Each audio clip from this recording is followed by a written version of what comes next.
What's up, people? Welcome to this episode of the By the Hood podcast or webcast because I don't know how you're consuming this content. I'm your host, as always. My name is Jimmy. And as we start off every show, that's with gratitude. Just want to say thank you to everyone for all the support, our courses, our merch, just watching our content. We appreciate every bit of it because all of it helps us do the work that we do in the community. And with that being said, if you're watching this on YouTube, do me a favor. Please hit the like button. Please subscribe. If you're listening to the audio format, whether it's Spotify, Google Podcasts, Apple Podcast, wherever it is, please make sure you subscribe. Leave us a review, hopefully a good one. And just give us some feedback about guests that we had thus far or someone that you want to see come on our show. I'm joined by my partner in crime, as always, Core. Core, what's up, good brother? Man, you know how I feel. Every day above ground is a good day. So, I'm blessed. You know what I mean? 2020, that's a real statement, dog. It was a real statement before 2020, but it just made it just like solidified. 2020 solidified it. Man, that's no doubt, man. Listen, and for those who may be tuned in for the first time or listening for the first time, our platform is designed to highlight brothers and sisters who are doing work in the community and business, who just putting out positive energy. We got our brother on, man. I shouldn't even have to really give an introduction, man. At this point, he's like the third member of By the Hood. You know what I'm saying? Like, but I don't know, between him and Kamari, like they like spent the most time on our platform, man. I killed too. Listen, man, we get Coach Carter in the building, man. Our brother, man. This is just us gonna have a conversation, man. What's up?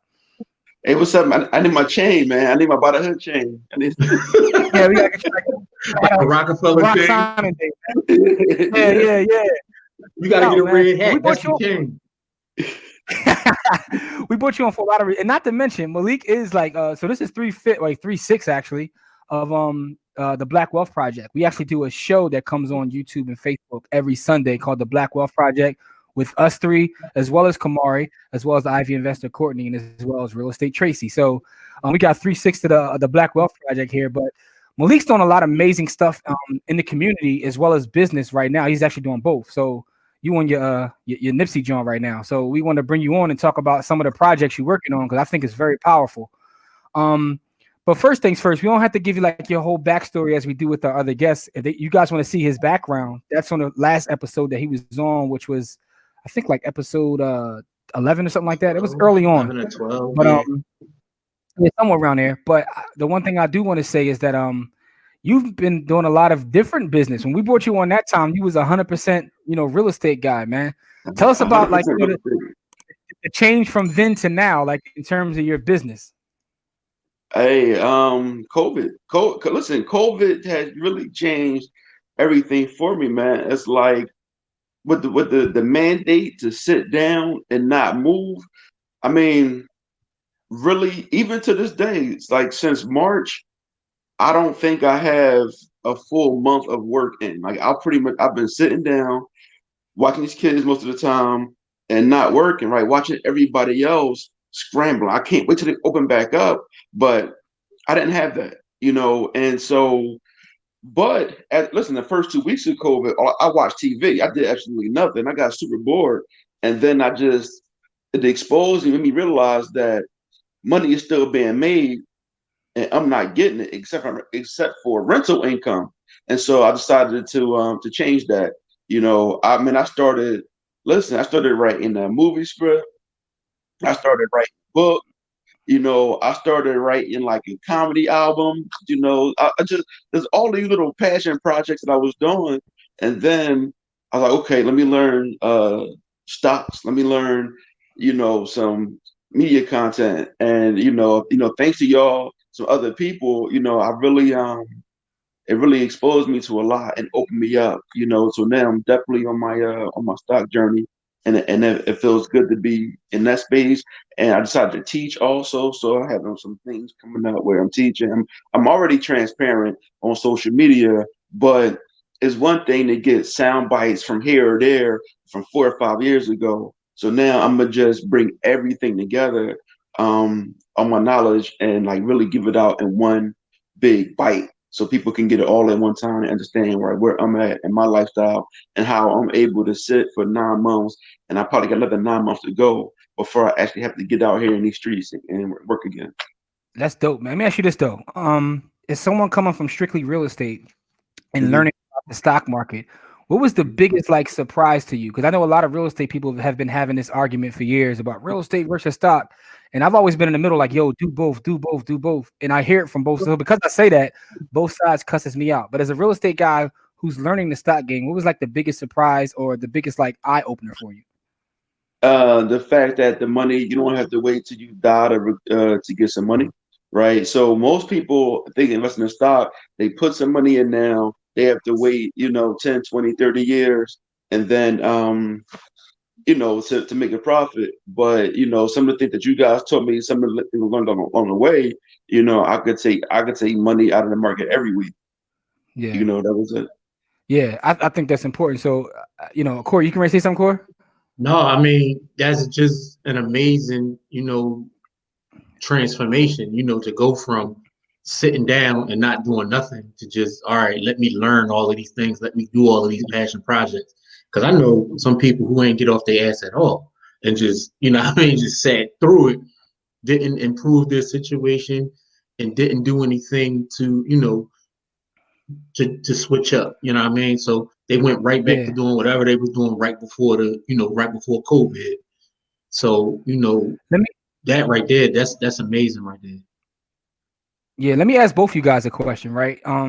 I've been hesitant, like on social media or online, to talk about some of the positives that happened from COVID in 2020 in general, because I know that a lot of people had a lot of loss. I mean, I had a lot of loss this year, lost loved ones. My mother passed this year. I had a lot happen, but in just looking at the whole year overall, there were a lot of positives that happened because I was made to sit down, right? When you're not able to be in the streets or be out, like, just working all the time, you're able to sit down, take inventory. And a lot of positives have happened for me personally. But a lot of times I don't want to share that because I'm like, I know people are going through it. Some people don't have income. They don't have that. I just want to see if you guys are willing to talk about like some of the positives just overall that happened because of the pandemic. And I'll start with you, Malik. Yeah, so first, man, I do want to say, like, I did lose my cousin. My cousin, he actually died of COVID. So he was incarcerated, he was in a federal penitentiary, and they didn't they didn't seek any medical treatment for him. Like, talking to his mom, like they gave him Gatorade, aspirin, and ham sandwiches every day until he died. Oh my And God. what people don't talk about though is that their basketball court had an outdoor tent full of bodies that people that died from COVID in that jail, and nobody talks about that loss, right? When people going through incarceration, right? And so and this is like the very beginning, right? Nobody really understood what COVID was, how to treat it, but now, yet and still, he was in the prison. What prison doctor is even going to even get close to an inmate and care enough about trying to save their life? He's Yeah. not going. They don't have any respirators in federal prison. He wasn't going to be intubated, at the time, and that could have saved us. We don't know if he'd have lived or not, but catching, so his drug sentence turned into a life sentence, Man. and it's unfortunate. So I will say that, and I also, do want to people that pray, it's another prayer to Saudi Schuler. She's going through it right now. She's in the hospital right now with Oh, COVID. she got pneumonia. I think I saw she had like a bad case of pneumonia as well. I think I She saw. That's a thing from COVID. It is Yeah, okay. because So it came from COVID. that's Okay. one of the late stage symptoms of COVID. Oh man, Yeah. But prayers to her, man. I think she She's posted peace COVID, in the right? community. So yeah, but listen, Yeah, nah, she, and she's for all her critics, man, she does amazing things in the community, man. I definitely always yeah, salute, yeah. Salt Salute her. and Country Hooking. So she closed the store down now.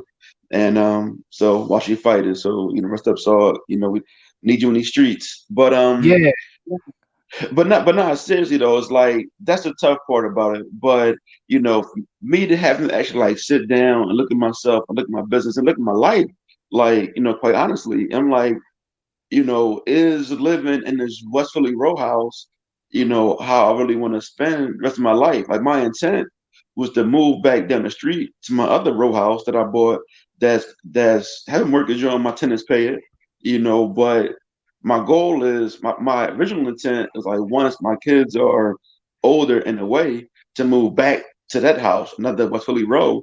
And now I'm looking like is my life, West Philly row house. And I don't know if that's true, but not. I think that I might have something else in the cards, Yeah. for me. So it was made you basically think. And I want to expound upon that in a second, but I want to give Corey a chance to answer, man. Like, has anything positive come out of this year with everything we're dealing with for you? I mean, our business has grown exponentially. You know what I mean? We Yeah. went from a street Facts. team, we went from a street team to an online team. You know what I mean? We went from a teaching organization to a business. Yeah. Because we had no choice. The people was clamoring for us to be a business, but we were so busy actually doing the work that we couldn't even get to the people. And COVID made us slow down and get to the people. Yeah. And so, that was a good thing. And then on the flip side, my family personally, you know, we you know we moved from Philadelphia out toward right outside Houston.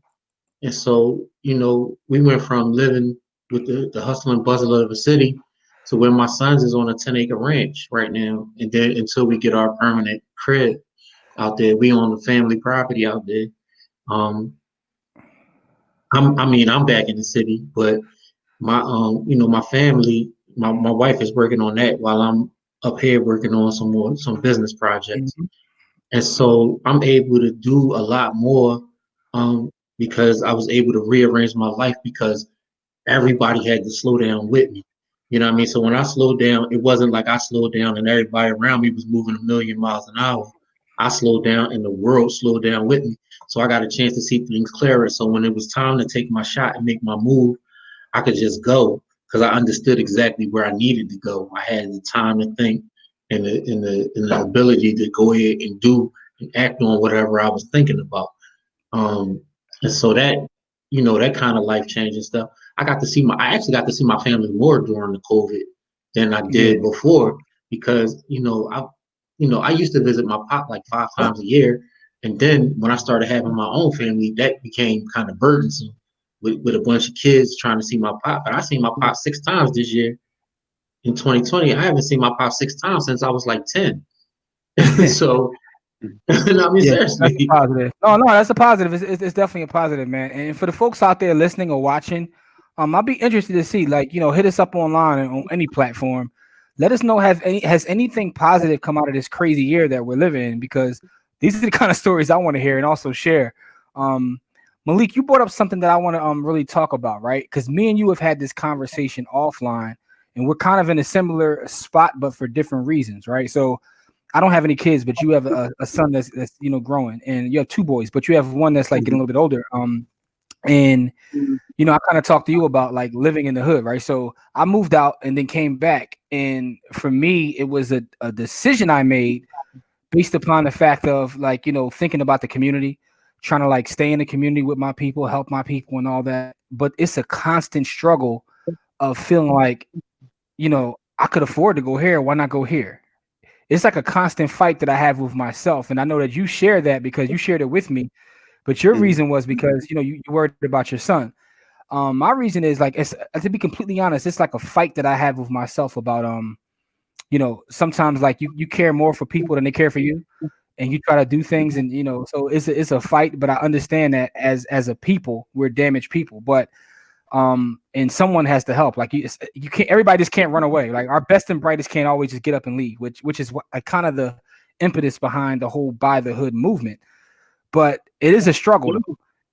And I just want to get your perspective in terms of how you're dealing with that, and what are you thinking about?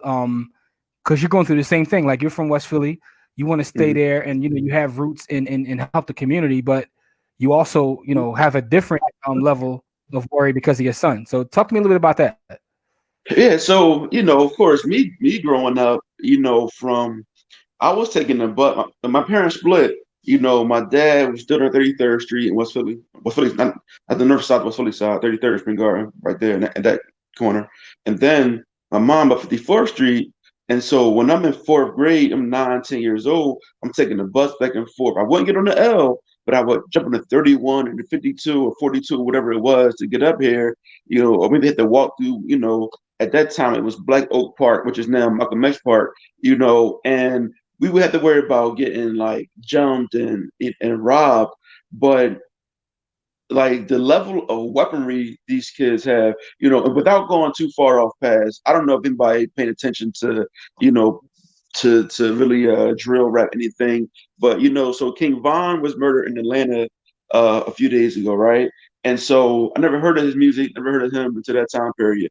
And then this past couple of days, I went down his history, and it took me to like the history of the whole Gangster's Disciple, Black Disciple, and I'm watching people were murdered. Like this one girl, 17 years old, had 19 bodies. Yeah. 14-year-olds got Chikara. bodies. Like Chikara got a everybody. whole documentary about it. What's that?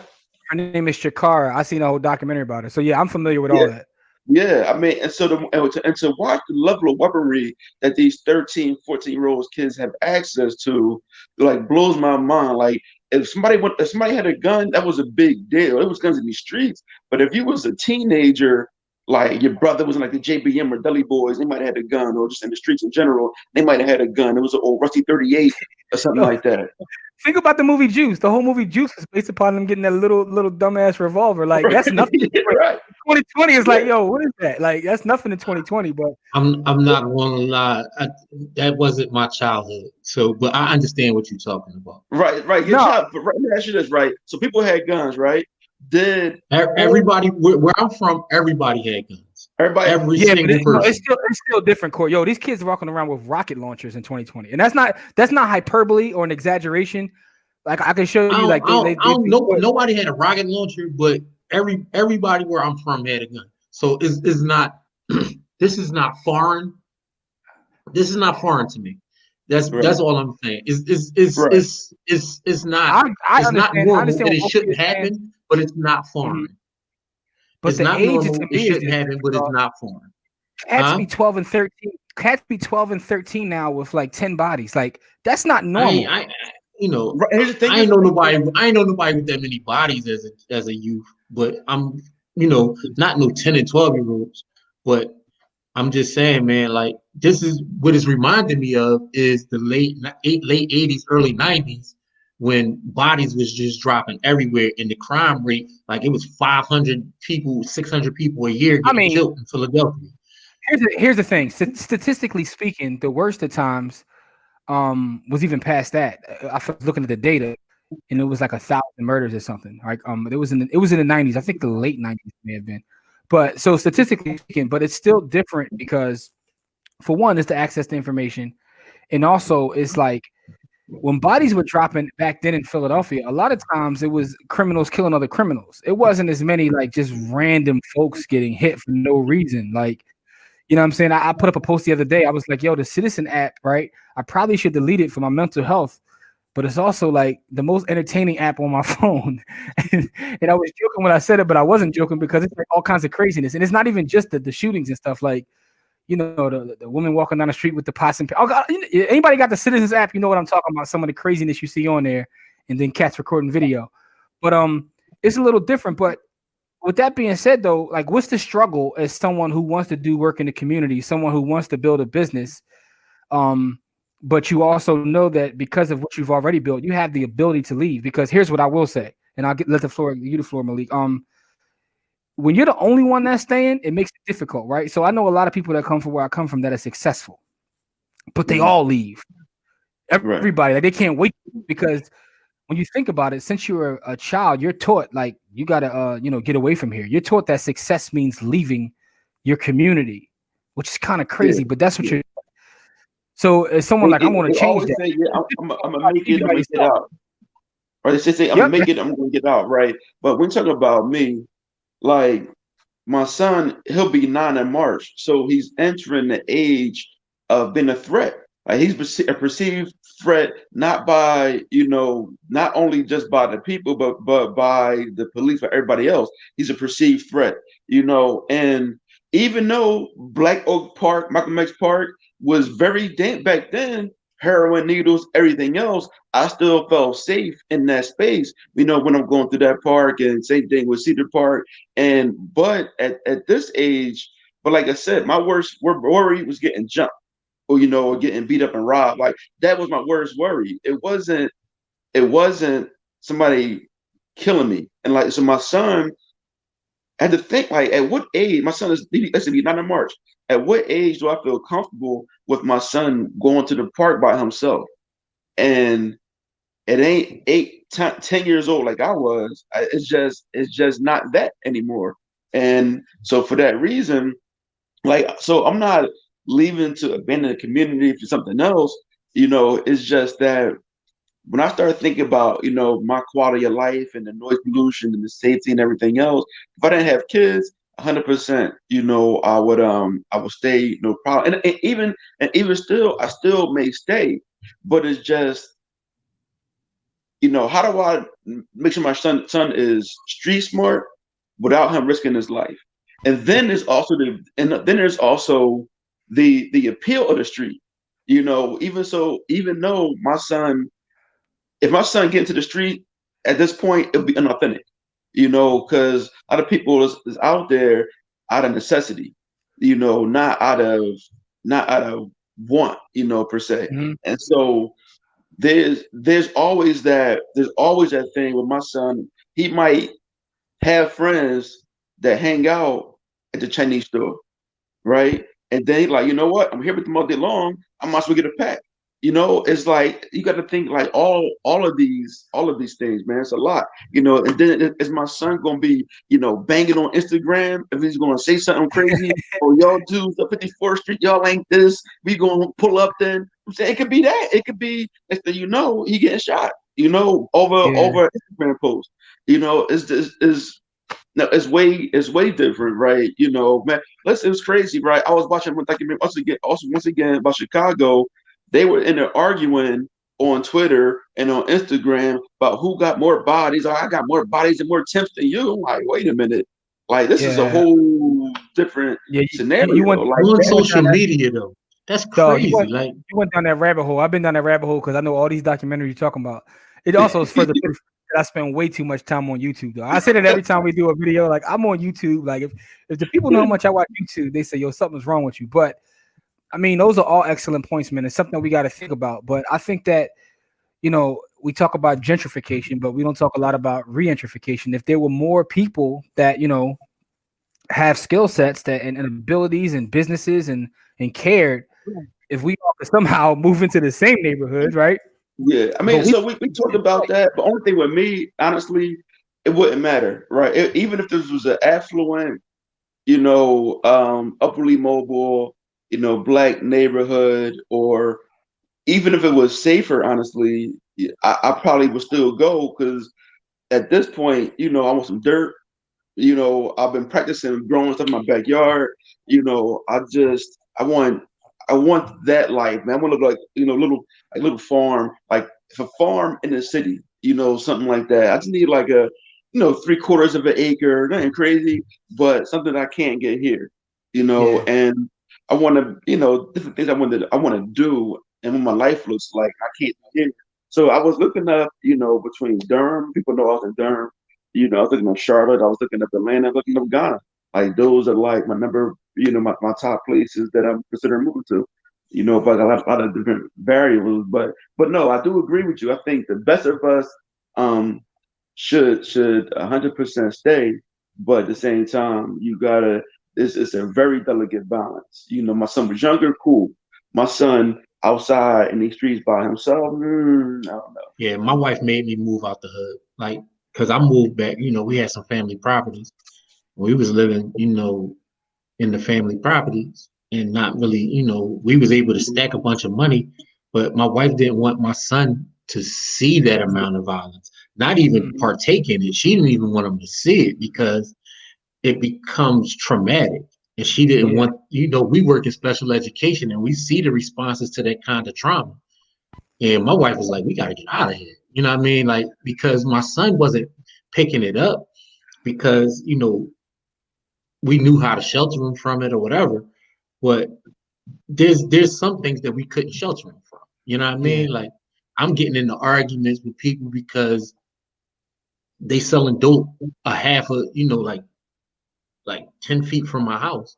I'm like, yo, I don't care if you sell a dope because drug addicts gonna want dope, but you just gotta move it so when the cops come raid, they don't raid my house.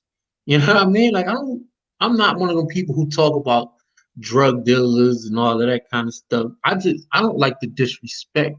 And so I was getting into a lot of arguments, and I'm not really an arguer. My wife know I'm a fighter, and then I take it to wherever people want to go. So she was like, we got to get out of here because I'm worried about you. You know what I mean? Like, in me taking it to a place because I'm from there, I know where things go.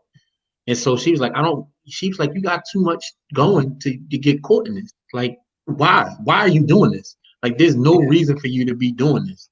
So, Yeah, I she mean, but made me that's what I'm move. saying. That's the But constant I'm fight gonna that tell you you have. my last Because my, my last my last straw really, man, was a couple of weeks ago. Someone was murdered like a block away, and like it wasn't, I'm used to like gun violence and everything else, but it's me having to tell my son to get away from the window, and at that moment I was like, you know what? Yeah, it's time. It's time. yeah, man, that's tough, man. But these Yeah, But conversations are needed. That's why I wanted to ask you.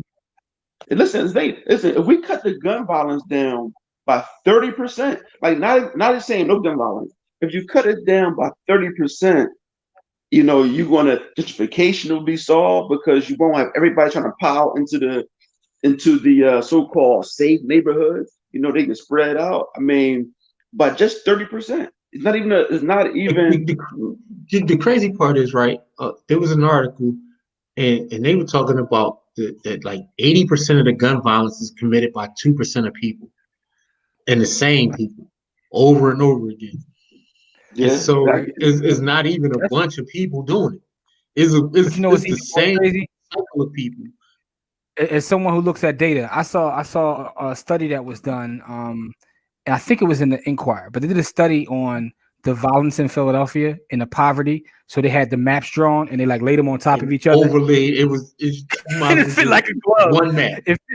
It fit like a glove. I was like, ooh, yeah. Right. And, So and so and that right there is a good segue, right? And so anything we could do to get money so that you don't have to knock somebody over the head to eat, and I promise you, man, if people, okay, you're going to have the random violence, right? But like, okay, if you get $500 a week, you won't commit the home invasion, right? If you get $500 a week, maybe you won't have to be out there, sell that pack when you early, when you're younger. Like it doesn't really take a whole lot of money, What's in a crazy is time period that's to barely keep above people the poverty level. Five with hundred that. dollars a week is only $26,000 a year. So you're talking about just to take people from desperately below the poverty level to barely above it, it would change the whole It setup. would it would change because now you're gonna eat. You got a roof over your head. Like, when everybody out here, it's like, yo, man, like damn, the gas got cut off, ain't no food in the refrigerator, and they are desperate. Like there's a lot of people committing. Yes, you do have serial killers parading as gangsters. You do have that, right? You do have sociopaths parading as gangsters. You got all of that, right? But what you also do have are people that are in desperate situations. And my thing is like, okay, let's get as many people out of those desperate situations. Like we get a couple of people out, and then people look at like the working man as a sucker. They look at like, man, I don't really want to get a job. I want this. But it's like the way what I put together, I told you guys a couple of times, I kind of expanded on it, but I really sat down one night and really thought about it. How can somebody that makes about $30,000 a year become a millionaire? And all it takes is discipline. It takes discipline and investing. You don't have to be Rick Ross to be a millionaire. Your life can be very easy. Listen, in the city of Philadelphia, let me tell you who the happiest people are in the city of Philadelphia? Septic drivers. The septic workers be the happiest people in the city. They drive their bus, make 100 racks a year, real easy, low stress. They got a Benz, they got a nice car, they chilling. And just to be a accepted bus driver, like the quality of life of accepted bus driver is way better than 90% of every drug dealer in the streets. But they just got to get up and go to work, and somebody got to tell them what to do. Oh, yeah, today you're gonna be the 31 route. Tomorrow you're gonna be on the, on the 22. It's just that. And so people, is like, if everybody around you, and that's why I believe in mixed income neighborhoods, and you got to figure that part out. But everybody around you, if they know how to scam, I'm gonna tell you one thing, man. When I used to manage public housing, the one thing that everybody knew how to do was get SSI, and everybody knew how to manage to not get evicted. If they just try a little bit harder, it's very difficult to get evicted from public housing. If you got evicted, then it was either drugs or mental illness, or you just didn't care, right? It was any of those things, right? But it's like, let's normalize having a decent life. When everybody know you're not gonna be able to get that change, and a lot of that self-love and self-esteem coming from the Gucci belt. Like, you got a Gucci belt, but your gas is off. What did that matter? Is how people perceive you in the street, is what matters. Like, I look great in the street, but my home is a wreck, and we got to get that self-love. People's like, all right, I just want to have a quality of life, and it's a decent quality of life. And so you get the people that, let's get the people from the brink. The people from the brink that, like, the only way I can eat is committing a crime. We'll get them. We'll help those people. So the only people that's left are the people that want to be out there. And we try to get a couple of them. And then we help people that's, on the re-entry. People come from prison. Like, it's crazy that until last year, you couldn't even really be a realtor. It's very difficult to be a realtor, I'll say, with a felony. Like, a lot of licensing you can't do, a lot of jobs you can't do with a felony, whatever else. And so you got circumstances right now, people getting rich. But my cousin did 10 years for weed. It was in. People now getting rich off of marijuana. So teach people these skills. And I think America as a whole is doing terrible, because when you think of America as a machine, right? And everybody in America is a sprocket. You got big sprocket, small sprocket. If you neglect 13% of those sprockets, your machine is going to collapse. So America probably needs to invest in that 13% to make the entire machine run better. So America cuts off his nose, right his face. They neglect 13% of the population so that everybody else can ignore them. And now your whole machine is collapsing, right? So we just got to get these people stabilized and get some of these gun crimes down. And so we really got to, do this. I kind of went on the tangent a little bit. But no, that's fine, because what you said, you made an amazing point, right? I remember watching HBO has the documentary on Warren Buffett, right? I forgot what it's called, but in the documentary, he talks about his sisters and how he feels his sisters were smarter than him. But at the time they grew up, women weren't allowed to, like, work in stock brokerage or do anything like that. They had to work in the house. And he was talking about, like, the neglect of women in the country. But he said that you take half of the population and you just put them over there. He was like, how far behind are we as a country?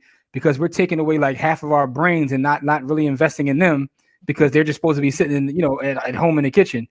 And it kind of goes to the point you were making about, like, some of our disenfranchised people, like, we just throw them over there, and you don't know how far along we could be. We might have a cure for cancer right now. You just never know. Like, when you neglect a certain level of folk, which you're neglecting. And I think that's an excellent point, but that's why you put together the programs that you put together. And that's one of the reasons we wanted to bring you on here. So going full circle. But first off, before we talk about your programs, I definitely want to give a shout out to your son, because we talked about him a little bit, because I peep you got his brand on. Your son got his own clothing brand at 9 years old. You know what I'm saying? Yeah, the trust fund kid, which is kind of dope. No, not in the face of the trust fund. So we're not making trust fund kid like a derogatory word anymore. We're not talking about that. We talking about now. We need our kids to have trust fund. And we're talking about it. What kind of job was done on us where, like, in the hood, you talk about, man, he a trust fund kid. Like, that was a negative thing. Like, how crazy is that? But When the you thing think is, about the science because behind it, everybody got to work. The connotation is that trust fund kids don't have to work, and so when you have a negative connotation of people who don't have to work for every single thing, right? Because in the hood, you gotta hustle, you gotta grind, you gotta work for everything. And so when you have people who don't have to do that, the people from the hood that have to do that, they have a negative connotation for people who don't have to do that. Whereas the other the other people, the rest of the world has that exact opposite thing going on. Where if you work too damn hard, the rest of the world live in a caste system where people that work too hard can't even get certain jobs. Like, oh, you work that hard? Ew. Like, you know what I mean? Seriously. Like no, I know you're you right. You're right. really I'm like with Malik though. We gotta change that whole belief, right? So I just want to give him a shout out because you got hey, listen, the shirts are definitely available on my link his tree. brand on. You know, the We're gonna shirts are put the available link to on your my link son's tree. brand. Going on 9 years old, the trust fund kid. So we're gonna bring light to that. But yeah, but we do want to bring up some of the programs that you got going on because that's one of the reasons we want to bring you back on here because we talk a lot about our feelings of, staying in the hood, leaving the hood, some of the problems that go on in our inner cities.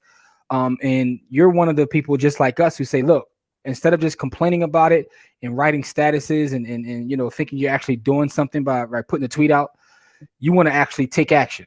So you got a couple things coming up. I know this upcoming Saturday you have a webinar about real Mhm. estate under Biden, but you also Right. have this special program that we want to talk about that's going to give people within this area, or if you're willing to travel to this area, an opportunity to learn to be a real estate developer hands-on. And I think that this program you've come up with is powerful because there's a lot of people who sell, real estate courses. There's a lot of books on real estate, but what you're doing is just something different. So could you explain to our audience exactly what you're doing in terms of teaching an up and coming real estate developer? Okay, so what I want to do first off is the town hall meeting is a free meeting that I'm doing next Saturday. And if the guests, if they want a link, then they could just text Biden to 215-366-0011, and you could register for the webinar we're going to have. It's a town hall. I must say my point of view, and I'm going to give like my future outlook on the city, and then we could just talk about it and hash it out. It's not going to be a lecture. I'm gonna just give my point of view, and I think my point of view is probably a little bit different than I think a lot of people going into the next year. And so I'm going to share my opinion on the state of the market where we're going, and also with some facts, and we can just have a discussion. That's what that is. So I put together the other program really because I was challenged. I was I said to somebody out there, teachers, that I didn't like something, and that person said, kind of got smart. Well, since you know so much, why don't you teach? And that kind of shut me up. And I was like, okay, well, and I never wanted to. Honestly, I never had the desire to teach. I never had the desire to. And people came to my house, I would talk a little bit, but I didn't never wanted to, bring them all the way through the process. I felt like they were getting in the way, But what I'm realizing that, man, is when I see real estate in the city of Philadelphia, as I see it as most likely a black wholesaler going to another black person, taking that property and they selling it to a white developer, and then a white developer hires his non-black, whether it's Mexican, white, or whatever, crew to rehab the house, and then they list it with the white realtor. They're gonna have a white loan officer, and they're gonna have a white appraiser, a white title company, and all that. So the only people that get a piece of that is the wholesaler get a little piece of change, and the seller may or may not get a piece of change as black. Everybody else white, and I'm like, yo, if we suffered through these neighborhoods for all these years, we need to cash out. It's like all these other white cats, man. I was talking about one developer in particular today to somebody else. He made his fortune over the past 5 years all in North Philly. He made millions of dollars in North Philly over the past 5 years. And then he has I was going to get angry. I'm not going to get angry, but he's this cat, but he made some statements, some orders are coming out that he don't like. And so he put out a statement that is racist to the people in the community because the city is holding down the property values. So the people, the poor black people in the community have been held down by the city. But I'm like, yo, be honest, man. You got millions of dollars tied up in this black community, and you don't want your money messed up because of it. There's people like him, other developers, like, nah, we got to get to it. And so I want to take away all the mystery. People say that they don't start because they're scared, they don't have the money, they don't know how to do it, they can't find deals. We're taking all that away. And not only that, the most difficult the most difficult part of this industry is one finding the deal and the contractors. We're taking that part away. But so we're gonna go through. I'm gonna show them how I deal with my contractors. I'm gonna show them how I deal with the architect, how to deal with the structural engineer, how to deal with L&I. The house that I'm doing in particular is a burnout, so I'm gonna have to take the whole roof off. So it's gonna be no roof. And after you do a house like this, then there's no house in city Philadelphia that you can't do. The only difference is the back wall hasn't collapsed. Other than that, I got to replace joists. I got to widen. I got to do a lot of different things in this house, and we're gonna talk it out. And what I don't want to do is just say, "Hey, everybody, have a course where I bought a house, watch me rehab it." No, because people are not going to remember that. I want them to actually be involved in the decision-making process of the layout of the property, of the material selection, pricing material out, like be involved in all these things. And one of my requests, they don't have to, but I request that when they take notes, they take it in their own handwriting so it commits to the brain better than when you type it on in your Evernote or whatever app you use, or your phone, laptop, whatever. Right. And so we're going to learn every trade in the rehab process. We also, at the end of it, at Dorn, we get help you get an LLC. Should you choose to get a general contractor's license, which in this business it kind of goes, it's kind of like a double-edged sword. If you by getting a GC license, you open yourself up to more liability. By not having a GC license, you open yourself up to be beholden to other people. And so I chose to get my GC license, and I just I buy extra insurance, for that purpose.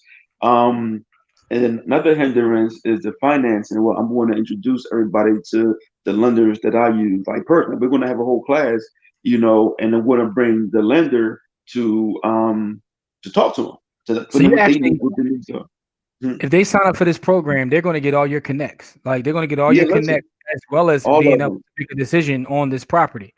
They're gonna get everybody but the towel guy, man. Everybody, that's they get the towel. But listen, the plumber, the electrician, HVAC person, the framers, the sheetrockers. I'm gonna give them everything, and I'm gonna teach them how to never be burnt by your contractor. Your towel guy must be Kaiser Soze. Listen, man. Listen, Malik won't even give me the towel guy. His towel guy must be the best towel guy in the country, dog. Like Kaiser Soze. I'm gonna like spy on one of his jobs so I see towel being put down because this guy, whoever the towel guy is, if you watch this episode, you are a legend that none of us know who you are, but you're a legend. You're a legend in the game. But the fact is that one statement you just made is enough for someone to sign up for this course because you said that you're going to show them how to never get burnt from a contractor. I wish I would have had a course like this a couple decades ago because I think I've been burnt by every contractor I've ever hired, including in 2020. So, and to all you contractors out there, y'all all should be tossed in the pit of unfortunate. I hate all of you. So I think that like what you're doing is amazing because you're going to like help people literally get in the game and get started. Right? It's not just about like watching a webinar or reading a book, taking them out in the field. And they're going to get hands-on experience. Like, so I think this is pretty dope, man. I think this is amazing, man. So we're going to make sure that we put the link to this course within the show notes as well as within the description box on YouTube. But I know that part of that is showing them how to actually find deals, and I think that's worth its weight in gold too. I know you partnered with another one of our alumni on that. Talk a little bit about that piece. Right. So we working with Tom Real Estate Bully, and we coming together with his program and linking them together, making it all this whole massive thing. Once again, taking everything out of it, where mainly Tom, but myself, we're going to teach you how to find opportunities, how to find opportunities for yourself, whether if you marketing to keep for yourself to flip, or whether you want to keep it as a whole, or whether you don't want it, then you could, sign a contract or wholesale that property to somebody else. And we're going to do that simultaneously. So realistically, by the time you finish the class, you may have a deal already done, like your next project is already done, or you go wholesale it, make some money, while you're doing it. And then, like I said, not only is he going to teach you, he's going to set up your whole first campaign. Like he's going to set up your funnel, set up your phone number, just set up everything, and you pick a zip code, and we're going to do all the marketing for you. Like, so there's nothing for you to do. And so we're taking like all that first step. I'm nervous. That's out the window because we're doing it. And there's no way you're going to tell me that if somebody call and say, hey, I'm Mr. Johnson, I want to sell my property at 123 Main Street, that you're not going to follow up. You're in the game now. You in the game. Like we're pushing you in the game. It's like sink or swim. We throwing you in the deep end. You're like, you once you swim, you'll be good. You'll be in this business forever. And same as me, the reason why I can move to other cities is because these skills translate. When I was talking about moving to Ghana, I'm not going to sit still. I'm going to build a house in Ghana. Like these skills, you could translate anywhere in the world. Like to build a house is to build a house. The foundation will be a little bit different in the exterior, but the plumbing, the HVAC, electric, that's all going to be the same. So you can do this anywhere else in the world. And one of the things I just want to say, one of the things that you also get by taking this course is you also get access to Malik and Tom, and that's worth like millions right there because both of these brothers get to it. Listen, you can go follow his page at Real Estate Coach Carter, and follow the Real Estate Bully. That's Tom, who's been on this program before as well. So and Tom is a master at finding deals, dog. Tom be finding deals, man. Tom hit me up a couple weeks ago, about a month ago, like, yo, I got a deal. I said, cool. What is it? Yo, I need 600,000. But I said, look, man, you got the wrong number. But but Tom finds deals though. Tom finds deals for 10, 15, 20 grand, but he could also find $1 million deals. But I think that's dope that y'all come together, two brothers coming together, because one of the things that I admire about both of you is you're trying to help our people. Like Tom always hires the young boys from the neighborhood to do work. Mm-hmm. Like Tom did a clean out for me on the property. Like, so I called him up and he pulled right up with a bunch of young boys, put them to work. And you're always looking to do the same, right? So part of what you're doing with this is all those problems we talked about. These are some of the solutions. If you teach this skill set to somebody and they can go fish, they can also teach it to the next person, right? For sure. For sure. Yeah. Listen, they could definitely do it, man. And then once you're doing it, and now you can do it for yourself, you can do it for other people. You might decide to be a contractor. You got your license, you got the skills, you got the guys. You can create a whole career from this right here. Matter of fact, if you could just take one of these trades and you could wait, like, you know what? I want to be a framer. You frame everybody's house. I want to do demo. Like, we're going to teach you how to do like everything. Like you can watch, and it's not like I said, it's not watch me work. It's like, nah, get in here and actually look. And then not only that, I think one of the most underrated parts of rehabbing a house is lighting design. It's so underrated. Like the lights will make your house pop. Is it a pendulum? Is it recessed light? Is it a 6-inch? Is it a 4-inch can? Where do I put these things? And like that makes your house pop more than anything else. But it's such an underrated point. Where do my receptacles go? Do I put cable in here? Where do the light switches go on the wall? Like these little tiny things, they add to the value of the house. How many bathrooms can I get? How many bedrooms can I get? This house right here in particular, it's the door in the basement. What does that mean? What's the zoning? Like, what can I do here? What's the best, highest, and best use? How can I make the most money? Right? How can you find a deal that's overlooked by other people, but you make money on it?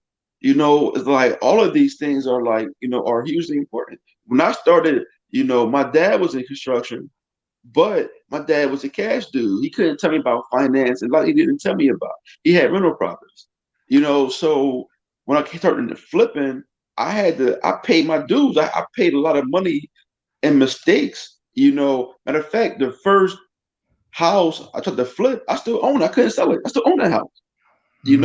The second house that I flipped, it took me a year, and I ended up selling it for get my money back and breaking even. I didn't make money until my third year and third house. Then I made some money. Great point. And so it's like we trying to skip steps. We don't want anybody to be discouraged. We don't want people to say this is not for me. And if it's not for you, it's not for you. But it's not for you because you don't have the knowledge. It's not for you because you're gonna get burnt and you scared. We're taking anything that can go wrong. We're taking all of that fear out. And I tell people, that's what I've just bought. I never even saw the inside. I'm that confident in my ability that I don't need to see the inside. The price is right. Talk your trash. Talk it, man. Listen, here's what I want to say real quick, right? So Corey and I wrote this classic book right here called Own Your Time and Space, right? Why am I bringing this up? So I'm a course junkie, right? I take course, and Malik, you just as bad as I am, dog. It's like we talk like we all of us. We buy everybody's course, man. If you got a course out there, and me and Malik don't got it, that means your marketing is trash because we buy everybody's courses. But what I will say is the one thing about like courses and paying for information is kind of like owning your time, because what you're really paying for is your time, because all of the mistakes and everything you made has made you as good as you are today. And if I can learn from you not to make those mistakes, I'm cutting my time. Like time is the most valuable asset. So studying with Malik, owning your time. That's what you're doing right there. You are owning your time because you're taking all his knowledge and his resources, and you're jumping ahead of a lot of folks.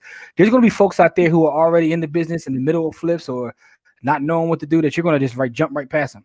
You're going to jump right past them. So I would advise everybody to take a serious look at this course that he's put together. Because to me, it's powerful, like, from an economic standpoint, but also from a social standpoint because of what can bloom from out of this, man. So I want to salute you for putting this together because I appreciate that. So let me say this right here, right? Let me say this. When we're looking at it now, people that in a group, since they all basically funding deals, they all not gonna want them. So we're going to give them exclusive access to those deals before they even hit the streets. Everybody that come in, if you want a deal, keep it. If you don't want it, it'll go within the group first. So it's opportunities right there within the group for you to pick up. And this is not a one-time thing. This is ongoing. Like once you're in the community, you're in the community forever. As long as we exist, then you also be in the group. So when we get deals, you'll have access before anybody else. And it's not just if I find a deal, it's not find a deal. No, it's everybody that do the course with us. But if any of them find a deal they don't want, then they put it in a group for everybody else to get access and opportunity to get an off-market deal for the best possible price. But now let me just tell you, like when I did this, what I envision now is this chain. I envision the chain. Maybe you as a buyer or a wholesaler, whatever, buy a house from whoever. If you buy in the hood, probably gonna be my Black or Spanish most likely, but anywhere doesn't matter, right? And then you do have your Black rehab crew. I go out my way to hire, like 90% of my people on my job sites are Black. I got an argument 2 days ago from a random person that called me up on Instagram because she said that she has trouble funding. She don't work with Black contractors. She doesn't look for no more. I'm like, listen, I work with only Black contractors. And I got mad at her or whatever, but kind of got into it. But for a random person, I was just so pissed by that statement. But I do my best to hire all Black, everything, right? So my HVAC guy's Black, my plumber is Black, the electrician Black.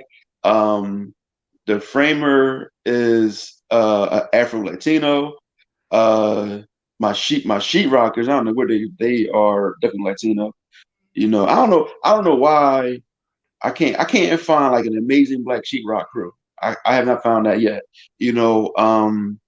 My sheetrock crews listening to watching, make sure you let them know that you out there if you're listening to watching. Yeah, no. When you brought that up earlier, when you brought that real quick, that's what I say this real quick. When you brought that up earlier, it actually it smacked me in the face, right? Because how many people eat off one real estate transaction is absolutely insane, right? Mm-hmm. From the wholesaler to the buyer to all the different plumbing, electric, HVAC demo, all those people. But then when you get into the title company you brought up, right? They eat off of it. One thing you didn't even bring up, the home inspector, right? They eat off of it too. Right. The appraiser eats off of it. Listen, I'm running down, right? So now when I buy, I use either Quick Abstract or Lancaster Abstract, right? The two black owned title companies in the city of Philadelphia. I'll use one of them. If I list, I don't always list myself. But if I don't let somebody else that list, it's gonna be a black person that listed.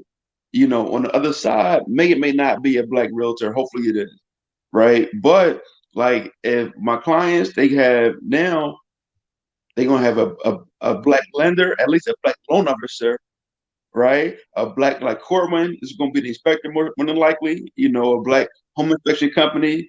Jonathan Stroud, he does the home warranty. It's on the company, but he's black. There's a black insurance company that I use for Allstate. It's still a black insurance company.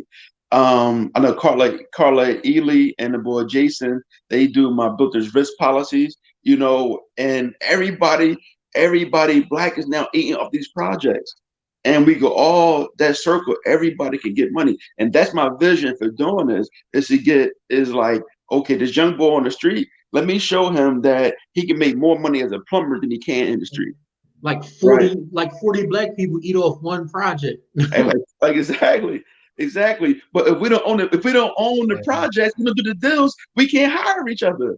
If we don't do the deals, then we can't hire. We got to be the ones in the streets doing these deals.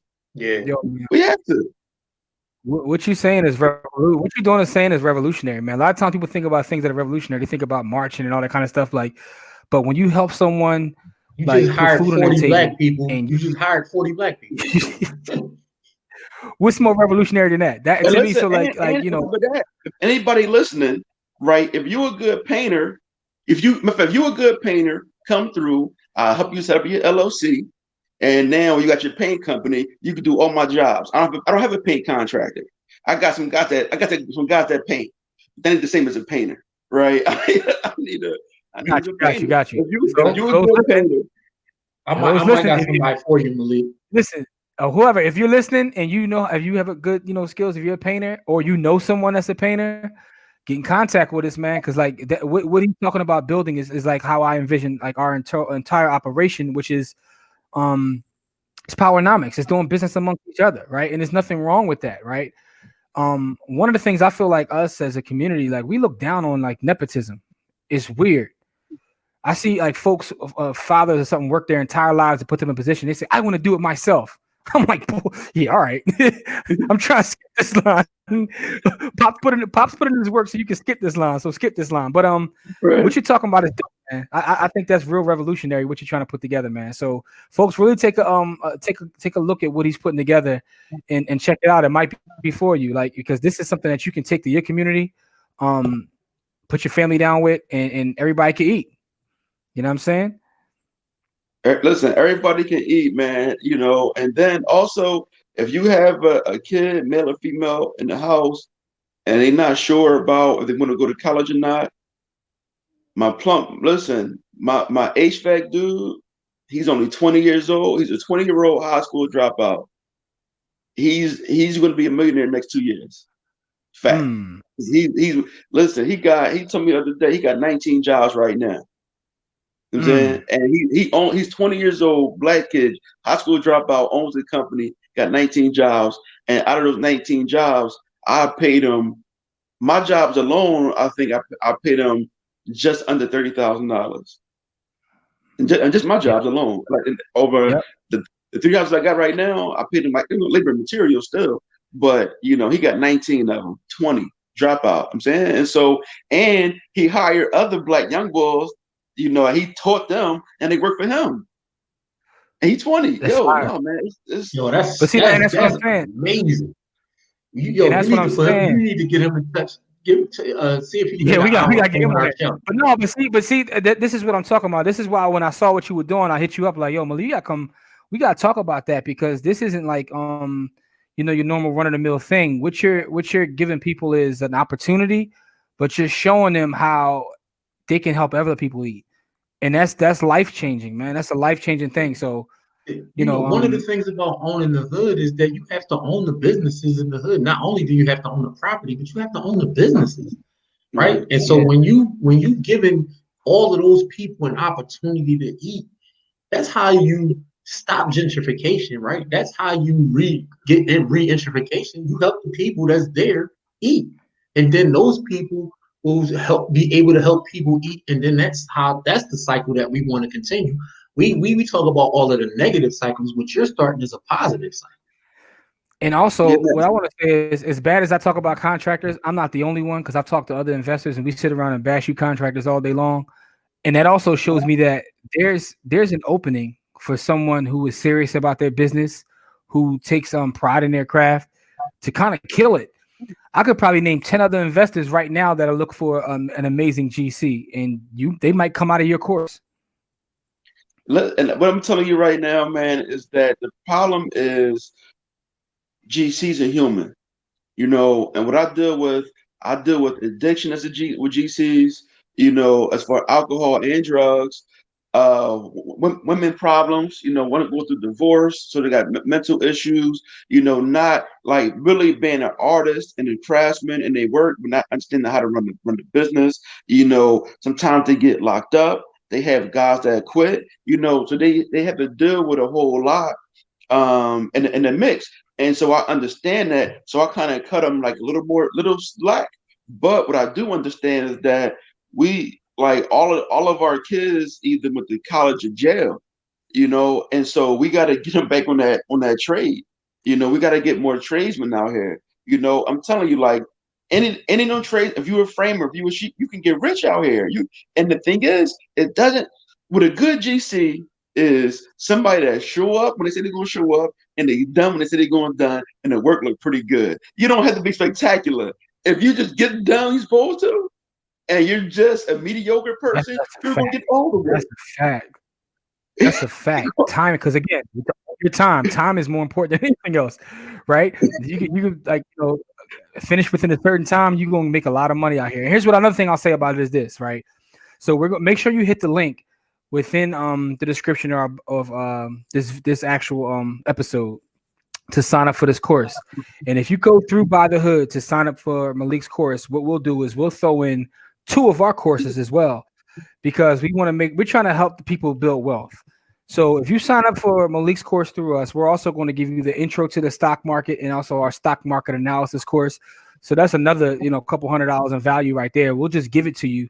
So therefore, you're going to learn how to be a real estate developer, and you're also going to learn how to take that bread, and then now you're moving in both spaces. Now you're building properties, taking the money from that, and now you're building in the market. And then what happens? You start to build that snowball. That snowball goes down. You look up in a couple of years, and you're worth millions. Like so. Millions. So sure. That's what we're gonna do. We're gonna throw that in as a bonus. Just come through. Hit the link within our description. And we'll also put it in our if you go to our IG page, we'll put it within the link in the bio there as well. So, man, Malik, I just want to say thanks, man. What you're doing right now, man, is going to help a lot of folks. And, I appreciate you always looking out for the community. It's not just about making bread. It's about, working in both spaces. Like I said, this is a social project as well. It's not just about the money. Nah, it's definitely not just about the money, man. But what's crazy, though? I got to put a price tag on it because people don't respect free. If it's free, they're not going to show up every week. They're not going to show up on time. They're not going to come to the house. They're not going to pay attention. You got to put a price tag on it, man. They just don't respect free, Oh, man, we learned that the hard way. We learned that the hard way. We learned that the hard way, dog. They definitely don't, man. So, but I'm saying whatever the price is, like when you go, it'll definitely be worth it.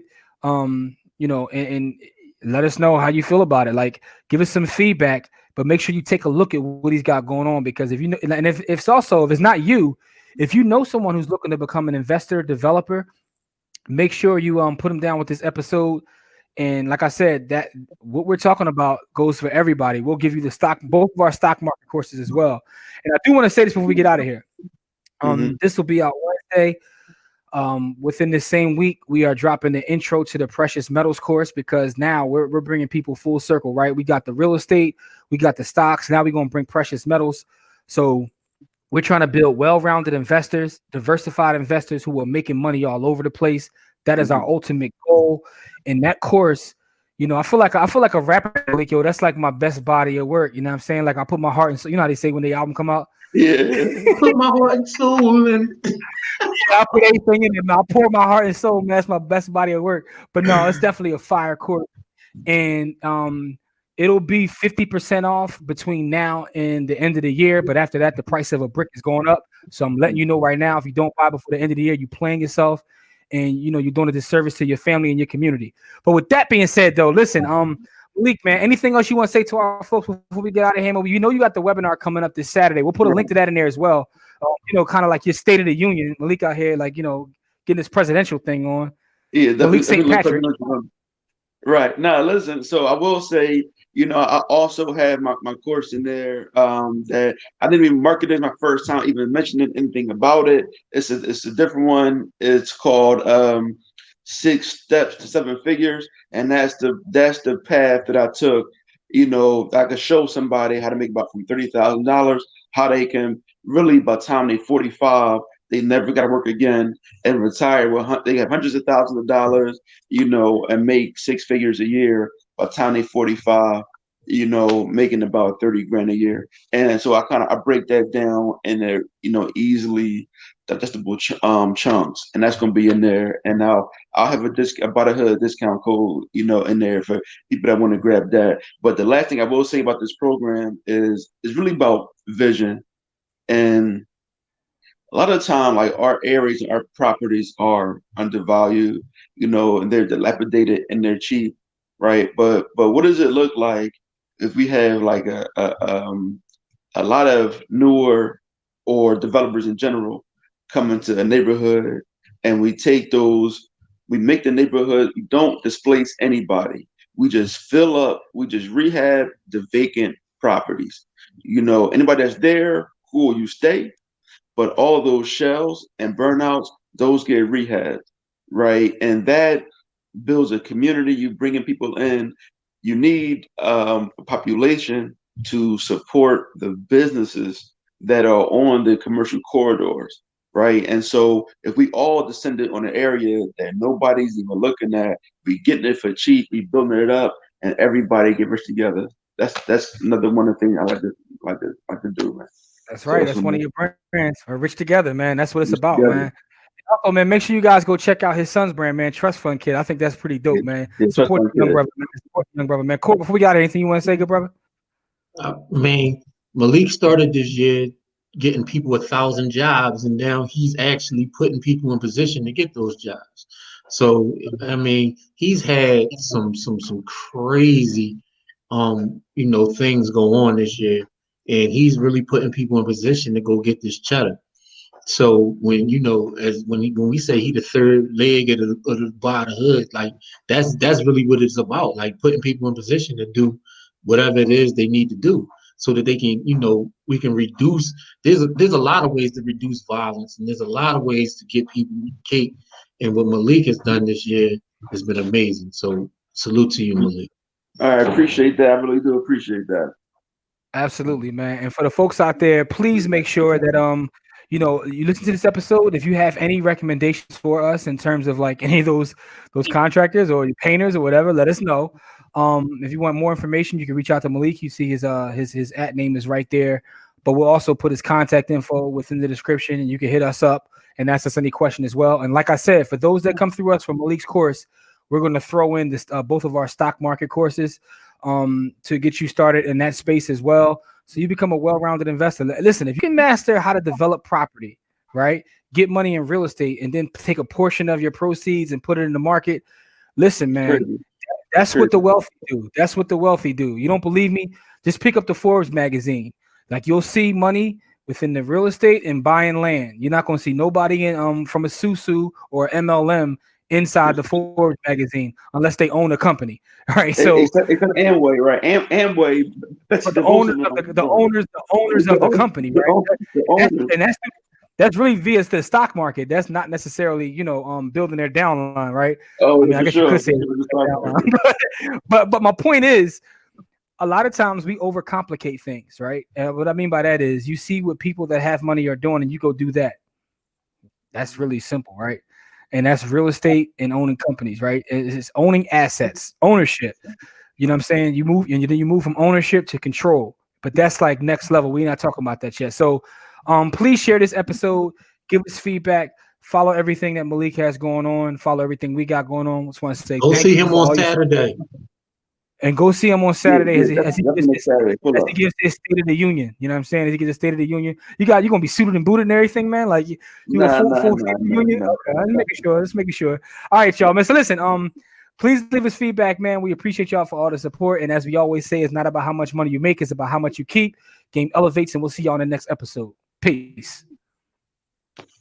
All right.